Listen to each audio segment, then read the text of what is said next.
Thanks very much, Speaker. My question this morning is for the Premier.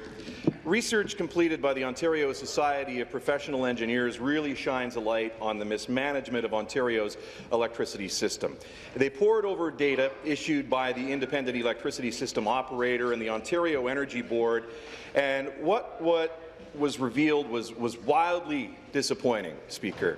It showed the province exported electricity at a net financial loss of up to $1.25 billion with a B, billion dollars. That's $1.25 billion. Mr. Speaker, yes or no, will the Premier confirm, did the Liberal government lose almost $1.25 billion exporting power?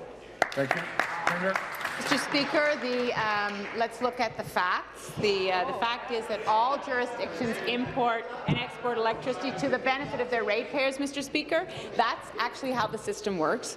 Ontario is no different, and with the IESO estimating that electricity exports reduce costs for Ontarians by hundreds of millions. Sounds to me I'm going to have to pick up where I left off, and I will. Reinforce that, Mr. Speaker, that the IESO estimates that electricity exports reduce costs for Ontarians by hundreds of millions of dollars every year. So those are cost savings, Mr. Speaker. And this net benefit to Ontario was $236 million last year, Mr. Speaker. That's a net benefit to the people of Ontario because of taking part in importing and exporting electricity to the benefit of their ratepayers, Mr. Speaker. On top of regular trade, we also pursue firm agreements wherever it makes sense to ratepayers in the province, Mr. Speaker. And I know that the Minister of Energy will want to speak more to this in the supplementary. Thank you. Supplementary. So, Speaker, the government is saying that the experts, the engineers, are wrong and they know better. This Liberal spin is ridiculous. It's like costing $20 to make a pizza, selling 8 slices at $1 a piece and saying you're making money. It's ridiculous. It's absurd. You're not making money. We just wanted the government to come clean here this morning and start to tell the truth on this.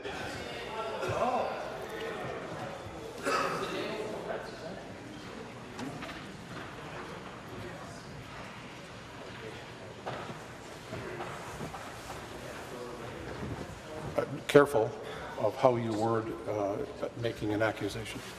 Okay, so sure, the government found an export partner, but OSPI's numbers here are staggering. The numbers from the engineers are staggering. We're subsidizing power for Michigan and New York and other neighbouring jurisdictions.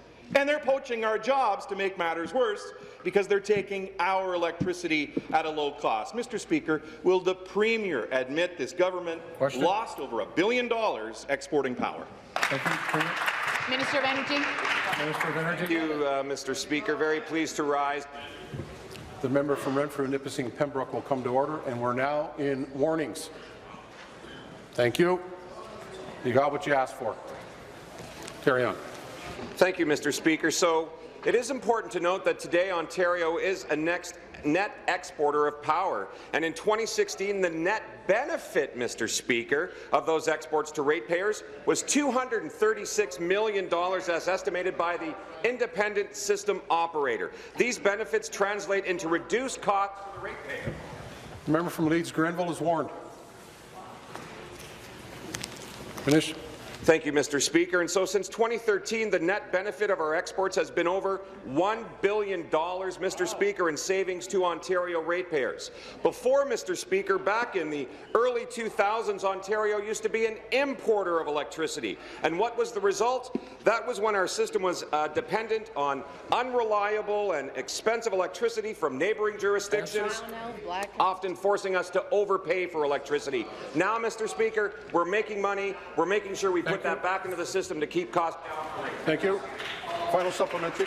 Mr. Speaker, this political spin is absurd. These numbers don't lie. They come from the engineers here in Ontario. In 2016, the province exported a total of 21.9 terawatt-hours of electricity at a net financial loss of more than $500 million. And most of this was clean, green energy spilling over the dams at Niagara Falls and other hydroelectric facilities across the province. The engineers noted that over the last few years, the total exports represent nearly enough electricity to power every home in Ontario for an entire year. That's the legacy of the mismanagement on the electricity file from the Liberal government. Mr. Speaker, how can this government continue to gouge electricity customers at the same time they're exporting enough electricity at a loss to power every home in the province? Minister. So, Mr. Speaker, I know the member opposite used the word legacy, so let's talk about their legacy when it comes to electricity. In 2002 and 2003, Ontario paid $900 million to import electricity. From 1996 to 2003, overall installed... The member from Nepean Carleton is warned. Carry on. Speaker, from 96 to 2003, overall installed generation capacity fell 6%. That's like running Niagara Falls dry. At the same time, demand grew by 8%, Mr. Speaker. That's their legacy. Our legacy, rebuilding a system, making it clean, making it reliable, and bringing forward the Fair Hydro Plan that makes it affordable, Mr. Speaker. We'll continue to make sure that we keep the best interests of Ontario ratepayers in hand, and they'll continue to misinform those ratepayers, Mr. Speaker.